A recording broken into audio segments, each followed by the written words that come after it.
My name is Ellen Richardson. I'm 71 years old, and I live in Cedar Rapids, Iowa. For 6 months, my family built what they called a case that my gambling was spiraling out of control. On Tuesday, September 3rd, they staged what they called an intervention, demanding I stop wasting money on my weekly lottery tickets and casino visits.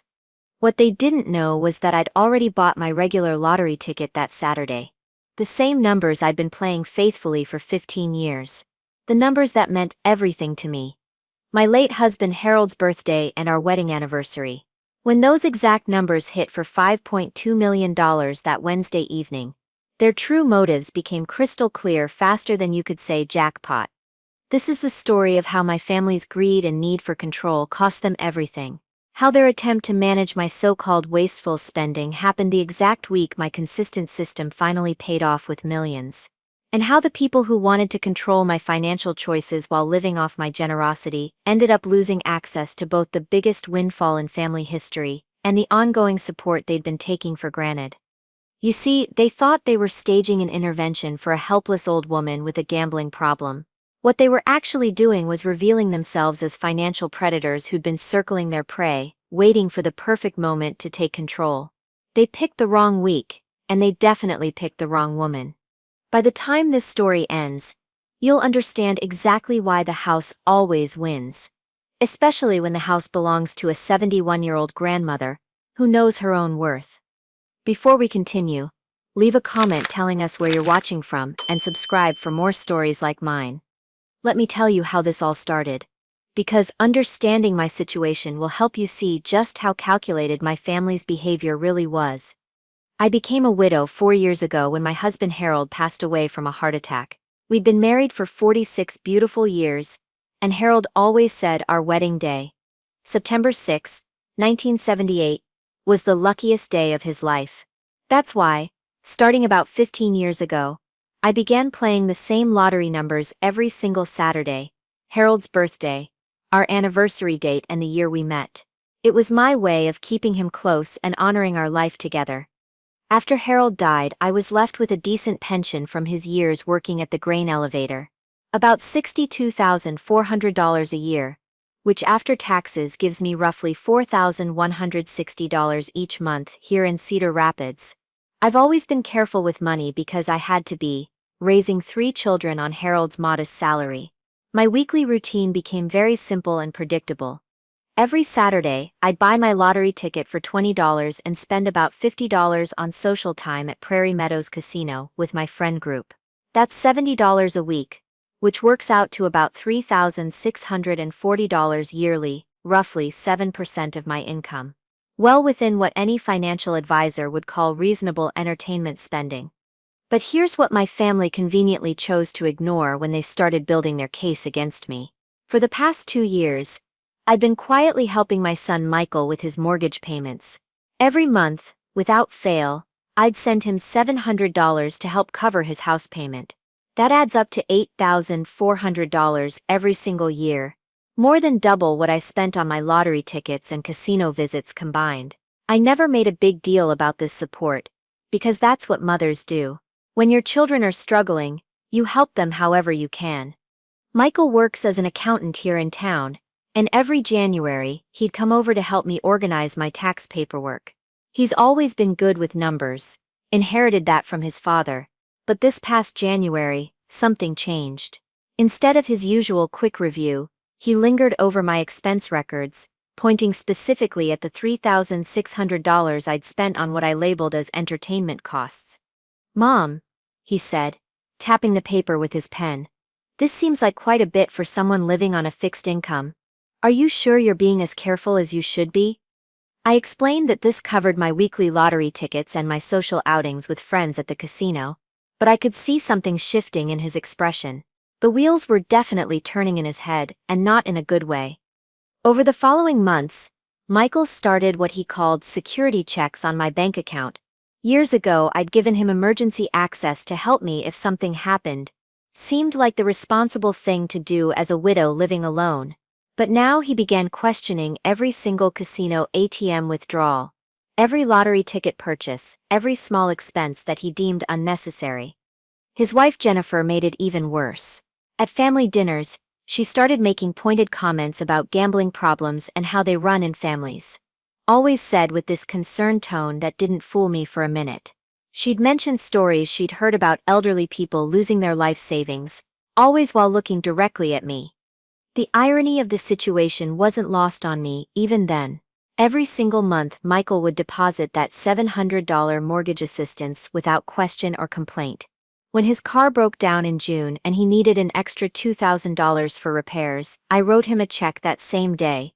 But somehow my $70 weekly entertainment budget was suddenly irresponsible and concerning. What really bothered me was the complete lack of acknowledgement for everything I was actually doing right. I paid all my bills on time, maintained my house, helped my family financially, and still managed to save a little each month. But none of that seemed to matter once they decided I had a problem that needed their intervention. Looking back now, I can see they weren't building a case about gambling addiction at all. They were building a case for financial control. And my modest weekly entertainment spending just happened to be the excuse they needed. What started as Michael's occasional security checks in the spring quickly escalated into something much more invasive and concerning by summer. I began to feel like I was being watched and monitored in my own life by my own family. In July, I made what I thought was an innocent mistake. My casino friend group, Martha, Dolores, and Betty, all widows like myself, had won a small jackpot at our weekly bingo night. Nothing major, maybe $30 between the four of us, but we were so excited that we asked another player to take our picture. We were all smiling and laughing, holding up our little winnings, just four friends having a good time. I thought it was such a sweet moment that I posted it on my Facebook page with the caption "Lucky Night with my girls." That photo set off alarm bells. I never could have anticipated. Jennifer saw that post within hours and immediately called Michael. I know this because I was at their house for dinner the next evening, and I could hear her voice getting louder and more agitated as she talked to him in the kitchen. "Your mother is posting gambling photos on Facebook. What will people think when they see this? She's advertising her problem to the whole world." When they came back to the dining room, both of their faces were tense. Michael cleared his throat and said, "Mom, Jennifer and I think you might want to be more careful about what you share online. Some things are better kept private." I was confused and a little hurt. "What do you mean? It was just a fun evening with friends." "Well," Jennifer said, choosing her words carefully, "when people see photos like that, they might get the wrong impression about your activities. We're just thinking about your reputation." That's when I realized they weren't concerned about my reputation at all. They were concerned about theirs. They were embarrassed by me. After that incident, the family meetings started. I wasn't invited to these discussions, but my neighbor Thelma mentioned seeing both Michael and Jennifer's cars at my daughter Sarah's house on multiple weeknights. When I casually asked Sarah about it the next time she called, she got defensive immediately. "We're just concerned about you, Mom. You're getting older and we want to make sure you're safe and making good decisions. There's nothing wrong with family looking out for each other." But something about the way she said it felt rehearsed, like she'd practiced that response. The pressure campaign began in earnest during August. Sarah started sending me articles through email with titles like "Warning Signs of Gambling Addiction in Seniors" and "How to Help an Elderly Parent with Compulsive Behaviors." Each email came with a little note. "Thought you might find this interesting, Mom. Love you." Jennifer became even more direct with her passive-aggressive comments.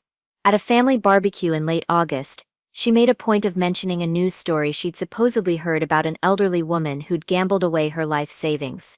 "It's so sad when people that age don't realize what they're doing," she said, looking directly at me. "Family members really need to step in before it's too late."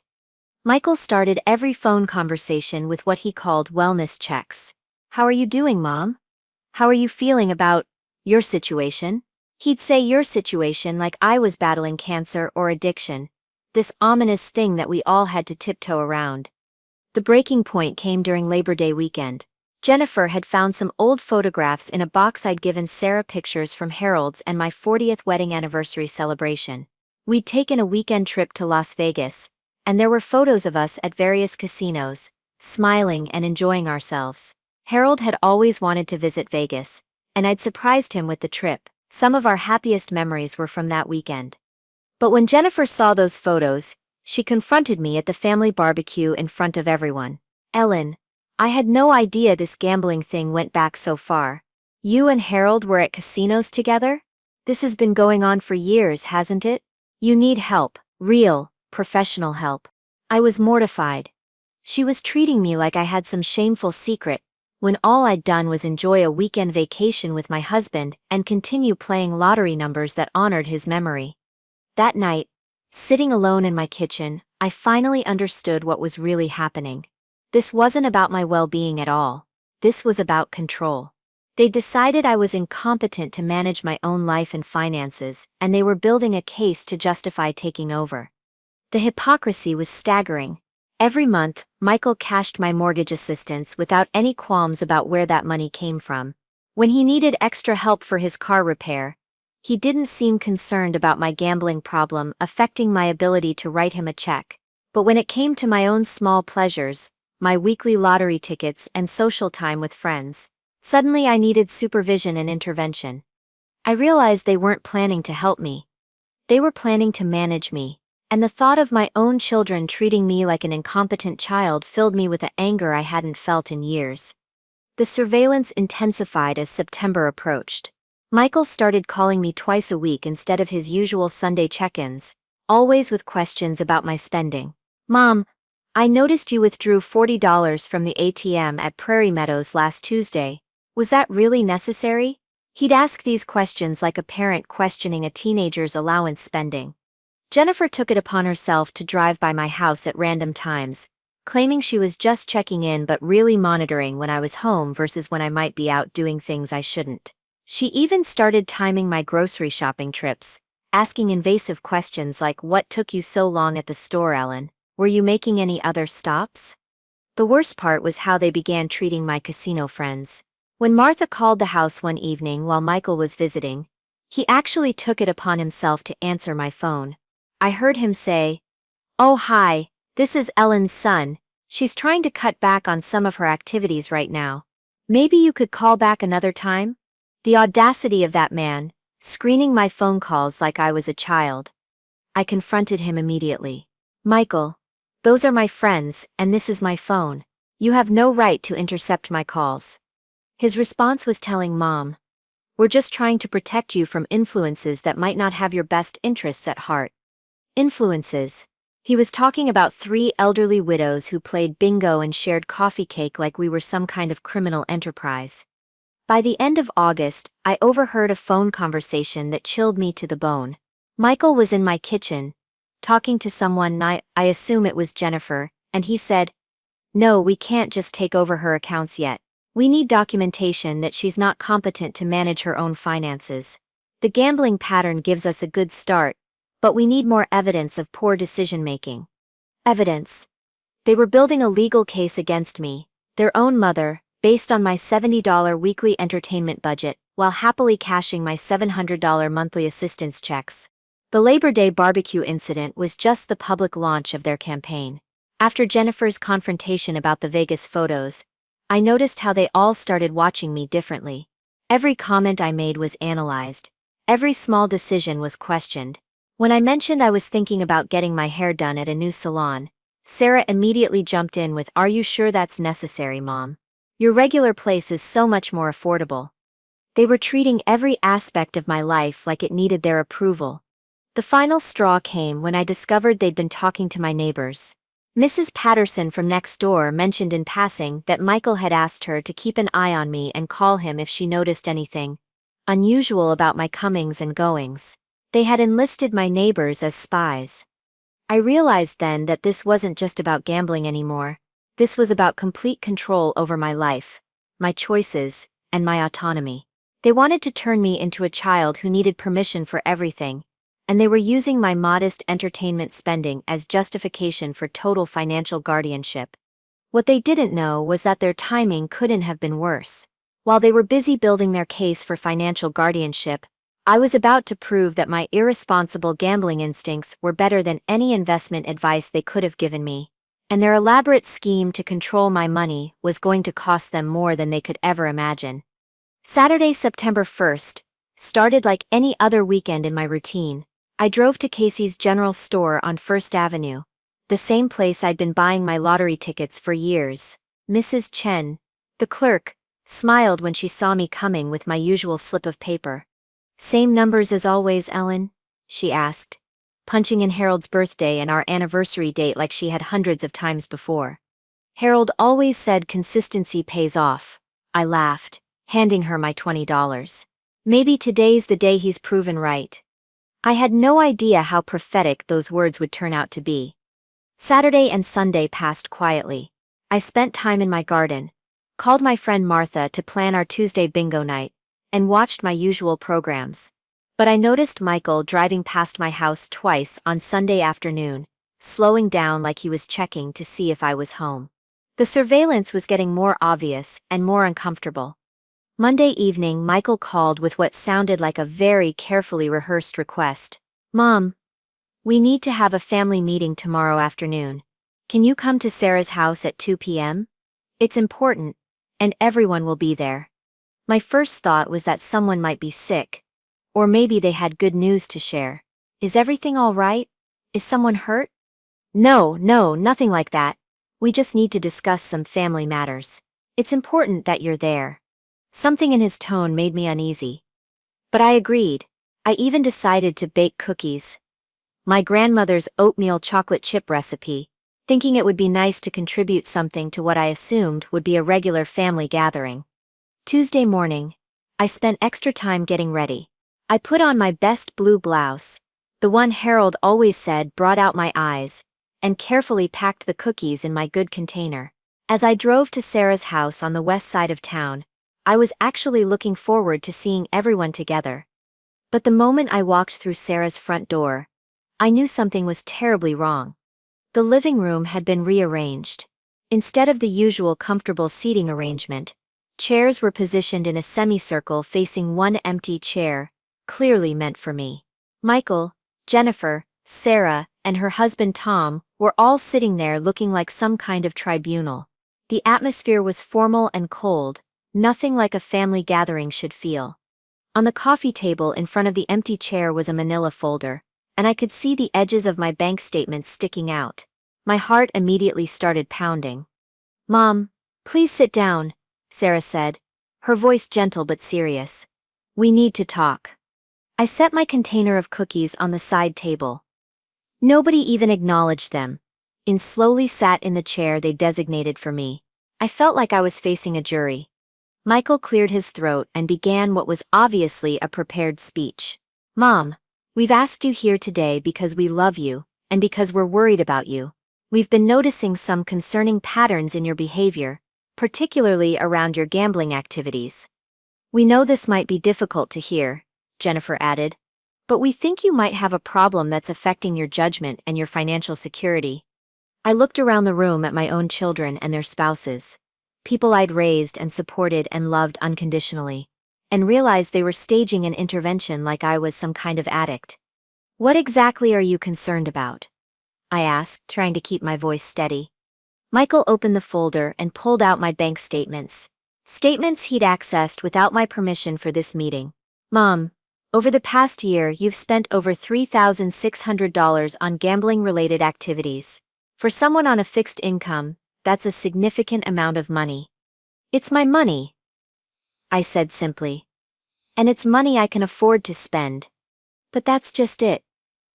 Sarah jumped in. "We don't think you're seeing the big picture clearly. You're 71 years old, and you need to be more conservative with your resources." Then Jennifer pulled out a typed document. They'd actually prepared a written plan. "We've done some research, and we think there are some steps we need to take to help you get back on track." She began reading from their list, and with each item I felt my blood pressure rising. "First, we think you should add Michael to all your bank accounts for transparency and oversight. Second, we believe you should consider moving in with one of us so you have daily support and supervision. Third, any purchases over $100 should be discussed with the family first. Fourth, all gambling activities should stop immediately. And fifth, we think you should sign a financial power of attorney so Michael can help manage your more complex decisions." I stared at them in complete shock. You want me to give up my independence entirely. We want to help you, Michael said. Mom, at your age, these kinds of financial decisions shouldn't be made alone. You need guidance and support. At my age? I repeated. I'm 71, not 91. I've been managing money successfully longer than you've been alive. But that's just it. Tom spoke up for the first time. Your judgment isn't what it used to be. The gambling proves that. That's when the full scope of their plan became clear to me. This wasn't about my gambling at all. This was about taking control of my entire life and all my finances. They wanted to turn me into a dependent who needed permission for everything. What about the mortgage help I give Michael every month? I asked pointedly. If my judgment is so poor, maybe I should stop making those payments too. The room went uncomfortably silent. Finally, Michael said, "That's different, Mom. That's helping family. That's responsible. So giving you money is responsible. But spending my own money on my own entertainment is irresponsible." Jennifer leaned forward with what she probably thought was a caring expression. Ellen, we know this is hard to accept, but gambling addiction often includes denial. The fact that you're defending these behaviors just proves our point. I felt something snap inside me. They'd actually turned my reasonable questions into evidence of addiction. No matter what I said, they'd use it against me. Let me make sure I understand this correctly, I said, standing up from my chair. You want me to give Michael access to all my accounts, move out of my own home, ask permission for any significant purchases, stop seeing my friends at the casino, and sign away my right to make my own financial decisions. We want to help you stay safe and secure, Sarah said softly. And if I refuse? The pause that followed was deafening. Finally, Michael delivered the ultimatum that revealed their true intentions. Mom, if you won't accept help and make these changes, we'll have to consider limiting our contact with you. We can't enable this behavior anymore, and we can't watch you destroy your financial security. The word enable hit me like a physical blow. They were threatening to cut me off from my own family if I didn't surrender my autonomy to them. But I was enabling them with hundreds of dollars every month, and that was perfectly acceptable. Looking around that living room, seeing the prepared documents and bank statements and their rehearsed presentations, I realized I was surrounded by people who had spent weeks planning how to take control of my life. They'd built their case, gathered their evidence, and coordinated their approach like I was some kind of hostile takeover target. I need some time to think about this, I said quietly, gathering my purse. Of course, Michael said, probably thinking he'd won. Take all the time you need. But Mom, this situation can't continue indefinitely. I walked to my car in a daze, leaving my grandmother's cookies behind. As I drove home, one thought kept echoing in my mind. They'd planned this intervention for weeks, maybe months. They'd been building a case to declare me incompetent while happily cashing my support checks. What they didn't know was that in less than 24 hours, their entire strategy was going to backfire in the most spectacular way possible. While they were planning to control my wasteful gambling, that same gambling was about to make me wealthier than all of them combined. The intervention to stop my lottery playing had happened exactly one day after I'd bought what would turn out to be the most valuable lottery ticket in my family's history. Tuesday night after the intervention, I sat in my kitchen feeling more alone than I had since Harold died. My own children had essentially told me I was incompetent to manage my own life, and they'd threatened to abandon me if I didn't surrender my independence. I kept thinking about that folder of bank statements, how they'd been monitoring and documenting my every move like I was a suspect in my own life. I couldn't sleep that night, so I kept myself busy reorganizing my recipe box and watching late-night television. Every time I thought about their ultimatum, give up your autonomy or lose your family, I felt a mixture of hurt and anger that I'd never experienced before. Wednesday evening, September 5th. Harold's birthday. I was trying to distract myself by watching my usual programs when the Iowa lottery drawing came on. I always checked my numbers more out of habit than hope, but when the announcer started calling out the winning numbers, something felt different. Tonight's winning Powerball numbers are... And then she called Harold's birthday. His exact birth date. My heart started racing, but I told myself not to get excited. One number meant nothing. But then she called our wedding anniversary date. Then the year we met, one by one, every single number I'd been playing faithfully for 15 years. I had to check my ticket 3 times. I walked to the kitchen, turned on every light, put on my reading glasses, and compared each number carefully. There was no mistake. Every number matched perfectly. I sat down at my kitchen table and stared at that little piece of paper. Harold's birthday had just made me $5.2 million. Thursday morning, I called the Iowa Lottery office with shaking hands. The woman who answered was wonderfully kind and patient as I read her my numbers and the drawing date. "Congratulations, Mrs. Richardson," she said warmly. "You've won the Powerball jackpot. After federal and state taxes, your prize will be approximately $3.1 million. We'll need you to come to our Des Moines office for verification and to discuss payment options." $3.1 million. I sat in Harold's old chair and thought about how he always used to say, "Consistency pays off, sweetheart. Stick with what works." He'd been right about more than he could have imagined. Thursday afternoon, I drove to Des Moines for the verification process. The lottery officials were professional and thorough, explaining every step of the claiming process. They offered to arrange publicity photos and media interviews for Friday if I was interested. After the week I'd had, the idea of some positive attention actually sounded appealing, so I agreed. Friday morning's photo session at the lottery office was surreal. There I was, holding a giant check for $5.2 million, smiling for cameras while my family had no idea their intervention had happened at the worst possible moment in history. The lottery officials submitted the story and photos to the Cedar Rapids Gazette for their Sunday edition. Friday night I called my friend Martha to share the incredible news. She screamed so loud I had to hold the phone away from my ear. "Ellen, this is amazing." Harold must be looking down laughing at the timing of this. The timing. That's when it really hit me. My family had staged an intervention to stop my wasteful gambling, exactly one day after I'd bought the most valuable lottery ticket in their lives. Their attempt to control my financial choices was about to cost them millions. Sunday morning at 7 a.m., my phone started ringing. Michael's neighbor had seen the Sunday paper and called him immediately. The headline read, "Cedar Rapids widow wins $5.20 million Powerball prize with my photo holding that giant check."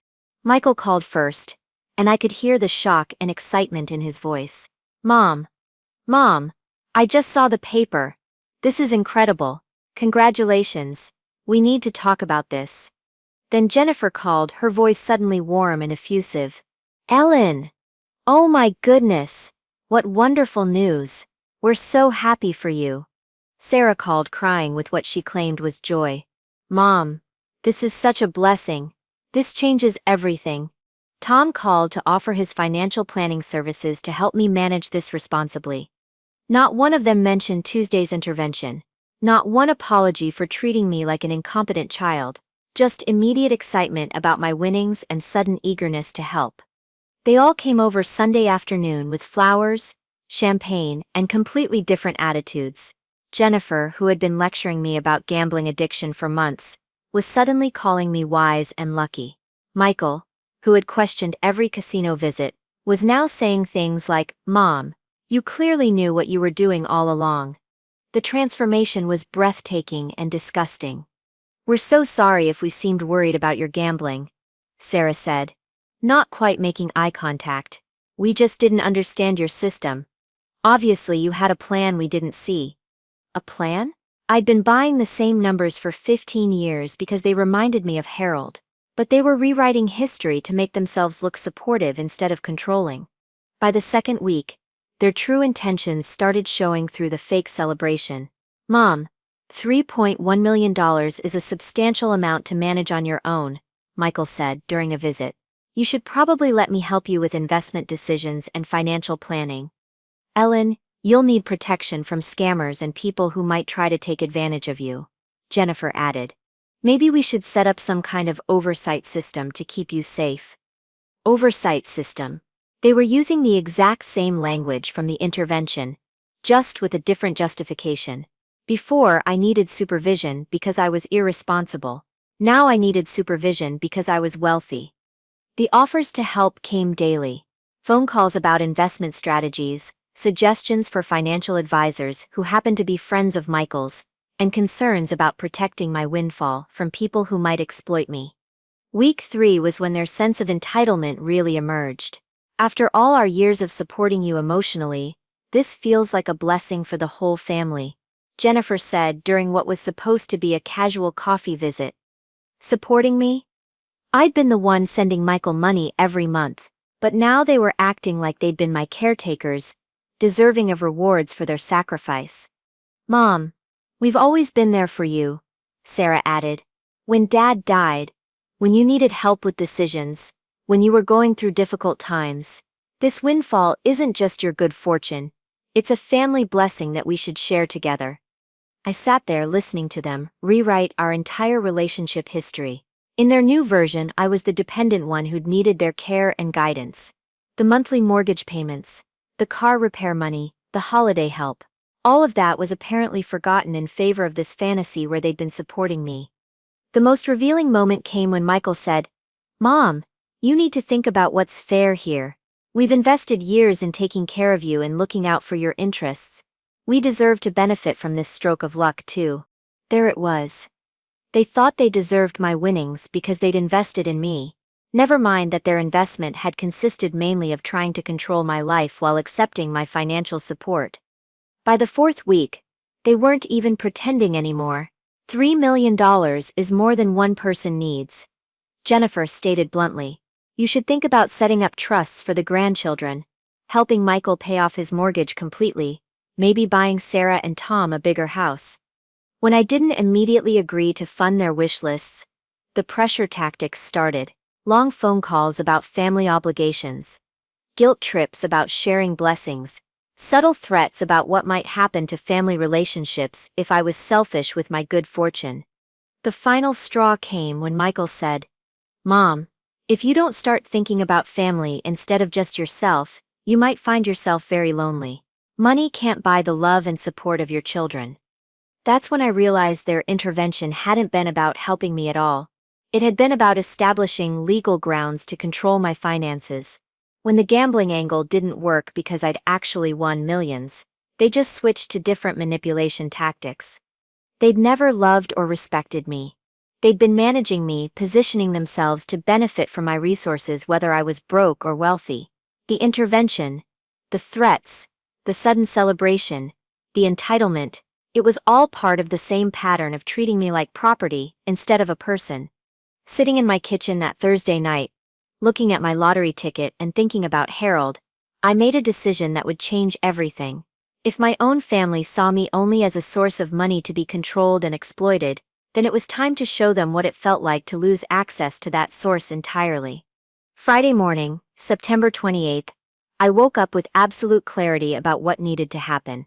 I'd spent weeks watching my family reveal their true nature, and it was time to respond accordingly. My first call was to the estate attorney Harold and I had used to set up our wills years ago. "Margaret, this is Ellen Richardson. I need to schedule an emergency consultation about my estate planning.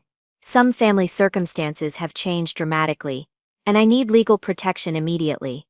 Margaret Hendricks had been practicing law in Cedar Rapids for over 30 years. When I explained the situation, the intervention, the sudden lottery win, the escalating demands for money, she was quiet for a long moment. "Ellen, what you're describing sounds like a textbook case of financial elder abuse. The intervention attempt followed by immediate entitlement claims is a classic pattern. We absolutely need to protect you, and we need to do it quickly." That afternoon, I sat in Margaret's office and laid out the complete timeline. The months of surveillance, the bank statement gathering, the intervention demands, and then the family's complete transformation when they learned about my winnings. "The most telling detail," Margaret said, "is that they never apologized for the intervention. They just pretended it didn't happen, and immediately started making financial demands. That shows this was never about concern for your well-being." She explained that we needed to take several immediate steps to protect me from further manipulation and potential legal challenges to my mental competency. "First, we're going to document everything that's happened with dates and details. Second, We'll arrange for an independent mental competency evaluation to establish that you're fully capable of making financial decisions. Third, we'll create ironclad legal documents that protect your assets from family interference. While Margaret started the legal paperwork, I had one immediate action to take. That same Friday, I contacted my bank to stop the automatic transfer that sent Michael his monthly mortgage assistance. "Mrs. Richardson, I can stop future transfers immediately," the bank representative explained, "but it takes one full business week to process the cancellation. The October 1st payment will still go through, but the November payment will be stopped." Perfect. That would give me time to prepare for the conversation I knew was coming. The following Friday, October 5th, when Michael's November mortgage payment didn't transfer automatically, my phone rang at 8 a.m. "Mom, there's been some kind of banking error. Your monthly transfer didn't go through. Can you call the bank and get this fixed?" I took a deep breath. "There's no error, Michael. I've stopped the mortgage payments permanently." The silence on the other end of the phone was deafening. Finally, he said, "What do you mean you've stopped them? I depend on that money." "I know you do, but I also know that you and your family spent weeks building a case that I'm financially irresponsible and need supervision. I've decided to take your advice and be more careful with my money." "Mom, this is completely different. The mortgage help is important. It's not the same as gambling." "You're right," I said calmly. "The gambling made me $3.1 million. The mortgage payments just made you dependent on me while you criticized my financial decisions." Over the next few days, all three of my children called separately, each trying different approaches to restore the money flow. Sarah tried emotional manipulation. "Mom, we're family. Families help each other." Jennifer tried negotiation. "Ellen, maybe we can work out some kind of arrangement that makes everyone comfortable." Tom tried intimidation. "This seems like you're making decisions out of spite rather than wisdom." But it was Michael's final call that really showed their true priorities. "Mom, if you don't restore the mortgage help and start sharing the lottery money fairly, we're going to have to consider legal action. We can't let you make these kinds of destructive financial decisions." Legal action. They were actually threatening to sue me for not giving them money that I'd never been legally obligated to provide in the first place. That's when I realized Margaret had been absolutely right about the financial abuse pattern. They'd tried to take control when they thought I was vulnerable, and now they were threatening legal action when I exercised my right to financial independence. 2 weeks later, Margaret called with an update on our legal strategy. "Ellen, I've consulted with specialists in elder law, and they all agree this situation has significant legal implications. Your family's behavior could actually be prosecuted as attempted financial exploitation under Iowa law." "I don't want to prosecute them," I said. "I just want them to leave me alone." "Understood. But we're going to make it very clear through legal channels that any further harassment or manipulation attempts will result in formal complaints. Sometimes the threat of legal consequences is enough to stop this behavior." 3 weeks after stopping Michael's mortgage payments, I finalized my new will. The document was comprehensive and ironclad, specifically designed to prevent any family challenges to my decisions. The $3.1 million was distributed as follows: $1.5 million to gambling addiction prevention programs in Harold's name, $800,000 to my casino friends, Martha, Dolores, and Betty for their retirement security, $500,000 to a scholarship fund for widows returning to college, and $300,000 to various local charities that had supported me during my difficult years. My house and remaining assets went to Martha, who had been a true friend through everything. My family, the people who had tried to control my life while exploiting my generosity, received nothing. Margaret included a specific clause explaining that this distribution was made with full mental competency, and after careful consideration of family members' demonstrated attitudes toward the testator's autonomy and financial independence. In plain English, the will made it clear that I was cutting them off because of their behavior, not because of any mental incompetency on my part. The family's reaction to being officially notified of the will changes was swift and predictable. Michael called threatening to contest the will based on undue influence and diminished mental capacity. Jennifer demanded that I reconsider for the sake of family unity. Sarah cried and begged me to think about the grandchildren's future. But the most revealing response came from Tom, who said, "Ellen, this is financial elder abuse in reverse. You're punishing us for caring about you." Financial elder abuse in reverse. He actually thought that me keeping control of my own money was abuse against them. Margaret's response to their legal threats was swift and devastating. She sent each family member a detailed letter outlining their behavior over the past months and explaining exactly how their actions constituted attempted financial exploitation under Iowa state law. Any further attempts to harass, manipulate, or legally challenge Mrs. Richardson's financial decisions will result in formal complaints being filed with the appropriate authorities, the letter concluded. Mrs. Richardson has been thoroughly evaluated and found fully competent to make her own financial decisions. Your previous attempts to establish guardianship through intervention and control have been documented and will be presented as evidence of elder abuse if legal action becomes necessary. The legal threats stopped immediately. 6 months later, I moved into Sunset Manor, a beautiful independent living community on the east side of Cedar Rapids. My apartment overlooks a lake. I have a full social calendar with people who respect my choices. And Martha, Dolores, and Betty visit regularly for coffee and our weekly lottery ticket purchases. Yes, we still play the lottery together. The difference is that now I can afford to lose, and my friends celebrate my small wins without trying to control my spending or take a percentage of my winnings. Michael had to refinance his house to cover the mortgage payments he'd been depending on. Jennifer had to go back to work part-time to maintain their lifestyle. Sarah and Tom canceled their vacation plans when they realized there would be no family financial windfall. None of them have contacted me since Margaret's legal letter. I occasionally hear updates through neighbors' financial struggles, arguments about money, complaints about how unfairly they've been treated. But I also hear that they've learned to live within their actual means instead of depending on subsidies from their financially irresponsible mother. The best part of my new life is the complete absence of guilt, manipulation, and financial pressure. Nobody questions my spending, nobody monitors my bank account, and nobody treats my choices like symptoms of incompetence. My casino friends and I take monthly trips to different casinos around Iowa and Illinois. We play bingo, try our luck at slots, and buy lottery tickets without anyone lecturing us about gambling problems or age-appropriate behavior. Last month, Dolores hit a $500 jackpot, and we celebrated with champagne and steaks. Nobody suggested she needed intervention or financial supervision. The gambling addiction prevention programs I funded in Harold's name have helped hundreds of people with real gambling problems. People who actually lost control of their finances and needed professional help. The irony isn't lost on me that my family's false accusations about my gambling led to genuine help for people with genuine addictions. The scholarship fund has provided college opportunities for 12 widows who wanted to restart their lives after losing their spouses. Each recipient gets a note explaining that the funding comes from a widow who believes in the importance of financial independence and personal autonomy.